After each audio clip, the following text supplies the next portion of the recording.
Módulo 22 da frente 3, vamos continuar a falar sobre geometria analítica com o assunto da aula de hoje, feixe de retas.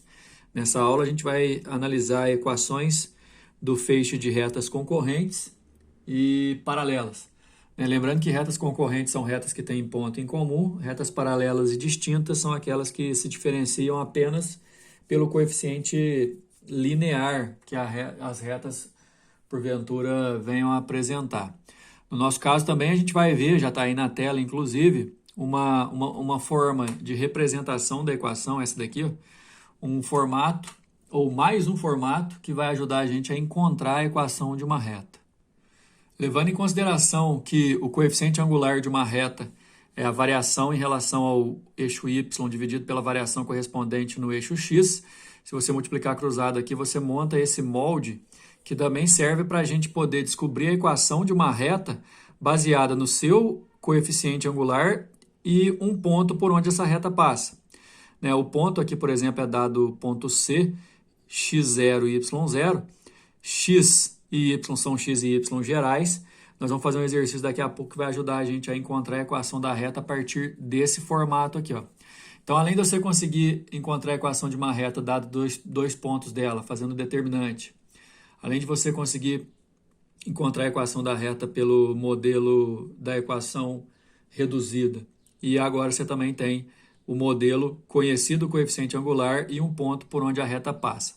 Levando em consideração que várias retas podem passar por esse ponto e que essas retas vão se cruzar formando um feixe de retas concorrentes, a gente tem em comum o ponto x0 e y0 e diferenciando uma da outra o coeficiente angular.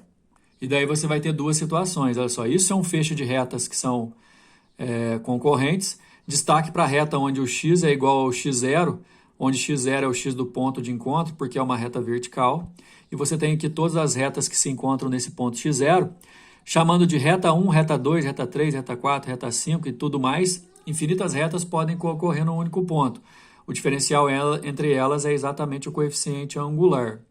O feixe de retas paralelas ele vai seguir o formato da nossa equação geral, e retas serão paralelas só de olhar quando o A e o B forem iguais e o C for um número distinto, entendeu? Então, quando você tem várias equações de reta com os mesmos A e B entre elas, só que o diferencial vai estar exatamente no termo independente, você tem um feixe de retas paralelas. Levando tudo isso em consideração, olha na página 47 o exercício número 1, que diz o seguinte: o gráfico indica uma reta R que intercepta o eixo Y no ponto 0 e N. Aqui, ó. Esse ponto aqui é 0 e N. Não sei se vai precisar, porém, N aqui, ó, é o coeficiente, já que corta o eixo Y, é o coeficiente linear dessa reta, viu, pessoal? É o valor de N. Se você quiser colocar no formato de equação reduzida, por exemplo, ela ficaria mx mais h, onde h é o coeficiente linear e o m é o coeficiente angular, mas nesse caso a gente pode chamar o coeficiente linear de n, que é onde a reta toca o eixo y. De acordo com os dados disponíveis nesse gráfico, qual seria o valor do n? Uma outra situação é que a gente tem um outro ponto aqui também, né? O ponto de abscissa 8/3 e o ponto de esse mesmo ponto com ordenada 4. Então, esse ponto aqui, deixa eu puxar uma setinha, as coordenadas dele são 8/3 e 4. Esse é um ponto da reta. Outra coisa, pessoal, dá uma olhada aqui, ó, marcando esse ângulo. Esse ângulo, como por questão de paralelismo, tem o mesmo valor, mesma abertura do ângulo que a reta forma com o eixo x. E, portanto, a gente pode achar o coeficiente angular pela tangente daquele ângulo ali que está marcado naquele triângulozinho. A tangente é cateto oposto sobre o cateto adjacente, olha só. Vamos achar o coeficiente angular por aí. Agora, detalhe, nós temos já no exercício, ó, o coeficiente angular e um ponto por onde a reta passa. Conhecidos o coeficiente angular, que a gente achou que é igual a 3, e um ponto por onde a reta passa, que a gente viu que tem o x valendo 8/3 e o y valendo 4, nós conseguimos usar esse formato aqui para a obtenção da equação da reta. Então, gente, não se esqueçam dessa outra maneira de encontrar uma equação da reta. Se você tiver o coeficiente angular ou tiver como encontrar esse coeficiente angular e também souber um dos pontos por onde essa reta passa, é fácil você usar essa equação aqui nesse formato para substituir. Olha só, coeficiente angular a gente viu lá que é a tangente do ângulo que vale 3. O ponto por onde a reta passa tem o x igual a 8/3 e o y igual a 4, e aí a reta ficou nesse formato. Se você mantém aqui, ó, y igual a 4, y menos 4 igual, e faz o chuveirinho aqui, ó, 3 que multiplica x dá 3x, 3 multiplicando menos 8/3 corta o 3 dá menos 8. Se você isolar o y, passando o 4 para cá, somando, né, vai ficar a equação no formato y é igual a 3x menos 4. Lembrando que lá no começo da resolução a gente falou que a nossa equação ficaria nesse formato aqui, ó, mx mais n, onde m é o coeficiente angular, né, só confirmando aqui, vale 3. E n é onde a reta corta o eixo y, que é o que a gente conhece como coeficiente linear. Como o exercício queria o valor de n, e está coerente, ó, porque se você lembrar do gráfico anterior, passava lá no eixo y abaixo do zero, o n vai valer menos 4, a resposta é a letra B. Número 2, a área do triângulo AOB esboçado na figura abaixo o triângulo AOB é o triângulo formado entre os eixos coordenados, o eixo y, o eixo x, e a reta que passa pelos pontos B e A. Importante, nesse ponto aqui, ó, onde a reta corta o eixo y, o x vale 0. Então, esse ponto aqui é 0 e alguma coisa.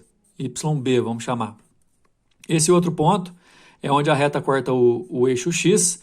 Aí, o y desse ponto que é 0. E aí, o x a gente não sabe, vamos chamar de XA. No caso, pessoal, a reta que corta os dois eixos, que forma o triângulo AOB, tem esse ponto aqui cujas coordenadas são 1 para x e 2 para y, é só olhar no gráfico. O que a gente quer saber? A área do triângulo AOB vai ser essa base, que é o valor do x do A, vezes essa altura, que é o valor do y do B, dividido por 2. Né? Lembra da área de triângulo? Então, nossa área é base vezes altura dividido por 2. É isso que a gente quer. Agora, vamos lá. Vamos achar a equação da reta AB para a gente poder achar esses pontos. Bom, essa reta AB passa pelo ponto 1 e 2, ok? E a inclinação dela a gente pode descobrir fazendo pelo triângulo retângulo. Aliás, a gente pode partir do princípio dessa daqui primeiro, né? Porque se ela passa pelo ponto 0, 0 e ela passa pelo ponto aqui, ó, 1 e 2, a gente consegue fazer por teorema de Pitágoras, não, por triângulo retângulo, cateto oposto que vale 2 e adjacente que vale 1, eu consigo achar a tangente desse ângulo. A tangente desse ângulo aqui, galera, é 2 sobre 1. Então, o coeficiente angular dessa reta aqui, ó, que não é a reta AB, o coeficiente angular dela é 2. Então, usando aquela equação y mais y do ponto igual a m que multiplica x menos x do ponto, eu vou descobrir a equação dessa reta aqui que passa pela origem. O y do ponto por onde ela passa é 0 e o x do ponto por onde ela passa também é 0. E o coeficiente angular dela a gente acabou de definir que é 2. Então, a equação fica assim. Dela, pessoal, ó, essa reta aqui, ó, que passa pela origem, a equação é y igual a 2x. Agora, a reta que passa pelos pontos A e B, ela é perpendicular a essa reta. Olha aqui um ângulo de 90. Então, se ela é perpendicular, o coeficiente angular dela é o inverso negativo da outra. Então, vale menos meio. A gente já viu aí posição relativa de reta, quando duas retas são perpendiculares, os coeficientes são diferentes e, além disso, um é inverso negativo do outro. Então, olha, dessa reta agora que me interessa, a AB, eu tenho um ponto por onde ela passa, né, que é 1 e 2, e o coeficiente angular dela que é menos meio. Vou usar essa mesma relação aqui, ó, só que o coeficiente angular é menos meio, o x do ponto é o x desse ponto aqui, que vale 1, e o y do ponto é o y daquele ponto lá, que vale 2. Então, eu fiquei com a equação assim. Se você passar o 2 para cá multiplicando, fica 2y menos 4, multiplica o x aqui, fica menos x mais 1, isolando, você tem a equação, olha só, essa equação aqui, ó, x mais 2y menos 5, é da reta AB. Agora, o detalhe, Eu preciso achar a base, que é XA, a altura, que é YB, dividir por 2 para achar a área. Para achar o XA, pessoal, eu vou jogar y igual a 0 nessa equação. Para achar o YB, eu jogo x igual a 0 nessa equação. Então, ó, jogando y igual a 0 nessa equação, o x dá 5. Vai ser esse ponto aqui, ó. XA igual a 5. Se eu jogar o x igual a 0 e isolar o y, eu vou achar o YB. Isolando lá dá 5 meios. Aí agora eu estou pronto para calcular a área. Base, 5 vezes a altura, que é o y do B, 5 sobre 2, vai dar 25 sobre 4. É a área desse triângulo aí. A gente não sabe se é centímetro quadrado, porque não deu a unidade. Número 3. No plano cartesiano, considere a reta R de equação. Olha só, pessoal, essa equação aqui, ó, como a gente já viu anteriormente aí, é a equação no formato segmentário. A equação no formato segmentário, ela sempre tem duas características importantes. Sempre vai ser 1 aqui, depois do igual. E esse 3 é onde corta o eixo X e esse 4 é onde corta o eixo Y. A reta S paralela à reta R, ou seja, a reta S, que ele cita aqui agora, tem o coeficiente angular igual ao coeficiente angular dessa reta que ele deu. E passando pelo ponto 1 e 5, intercepta o eixo das abscissas no ponto de abscissa. Quer dizer, eu vou ter que achar a equação da reta S e fazer o y dela valer 0 para encontrar o eixo x.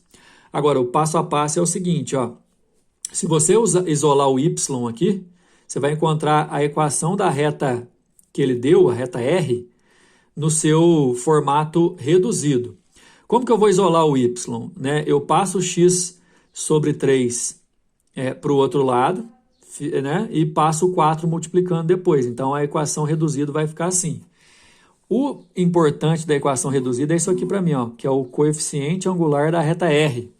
Coeficiente angular da reta R, menos 4 terços. Como a reta S é paralela a ela, o coeficiente angular da S também vai ser o mesmo, que elas são paralelas. Agora, de posse do coeficiente angular da S, pessoal, eu vou usar essa fórmula aqui, ó, para achar a equação da reta S. Por quê? Porque depois que eu descobri que o coeficiente angular da reta R é igual ao da S, então o da S vale menos 4 terços, eu vou colocar aqui, ó, no valor do coeficiente angular. E o exercício fala que, além de ser paralela, a reta S passa pelo ponto de x igual a 1 e y igual a 5. Vou colocar aqui, ó. Então, a equação no formato que está aqui, a gente vai fazer assim, ó, y menos 5, que é o y do ponto, igual ao coeficiente angular, que eu acabei descobrindo que é menos 4 terços, x menos x do ponto, que é 1. O ponto está dado aqui. O que a gente vai fazer? Passar o 3 para lá multiplicando, fica 3y menos 15. Faz chuveirinho no menos 4 aqui, fica menos 4x mais 4. E aí você isolou, ó, essa aqui é a equação geral da reta S. Para saber onde essa reta S corta o eixo X, eixo das abscissas, eu faço o y aqui igual a 0. O y aqui sendo 0 e isolando o x, fica 19 sobre 4, que dá 4,75, que é a letra D. Número 4, no plano cartesiano, M, N e P são pontos médios respectivos dos lados AB, BC e AC de um triângulo ABC. A abscissa do vértice C desenhou um triângulo qualquer aqui para representar o seguinte, ó. 3 e 3 necessariamente é um ponto da reta que a gente chama de bissetriz dos quadrantes ímpares. Ah, por que você está passando pelo 0, 0? Porque 3 e 3, quando o x e o y são iguais, sempre vai estar na bissetriz dos quadrantes ímpares, a reta que passa pelo 0, 0. Agora, como é que eu sei que tem que completar a reta? Pessoal, esse M é ponto médio do lado AB de um triângulo. Então, eu defino o lado AB aqui, ó, certo? 3 e 3. 7 e 3, ou seja, com o mesmo Y do M, eu tenho o ponto N, que é médio de BC. E depois, eu tenho o ponto 4 e 0, que é o ponto médio, aqui, ó, o ponto médio do lado AC. Bom, se 4 e 0 é um ponto do eixo X, significa que o lado AC faz parte do eixo X. E se 4 é o meio, um extremo é o 0 aqui, porque tem que passar pela bissetriz dos quadrantes ímpares, o outro ponto é o 8 e 0. Então, assim, dois pontos eu já conheço da nossa, do nosso triângulo. Eu tenho a reta que contém o ponto M, a reta que contém o ponto N e a reta que contém o ponto P, que é médio de AC. Nesse caso, pessoal, não precisava fazer muito esforço igual está aqui não, porque o que ele está fazendo? Ele vai achar o coeficiente angular da reta BC para achar qual que é a inclinação, achar a equação da reta BC e jogar zero no lugar do Y. Mas ele não precisa, porque para formar o triângulo ABC, cujo ponto médio do lado AC é o ponto P aqui, ó, que é 4 e 0, é certeza que o lado é AC, né? Até porque o ponto médio aqui também tem aquela propriedade de que esse segmento MN é paralelo ao lado AC, né? O detalhe é que se o ponto médio é 4 e 0, o extremo a gente já viu aqui que tem que ser esse ponto para passar pela bissetriz, que é 0, 0. Se aqui é ponto médio, aqui vai ser 8, né? Então a abscissa do ponto C é 8, a resposta é a letra C. Beleza? Próxima aula, módulo 22, a gente vai falar sobre ângulo entre retas. Até mais!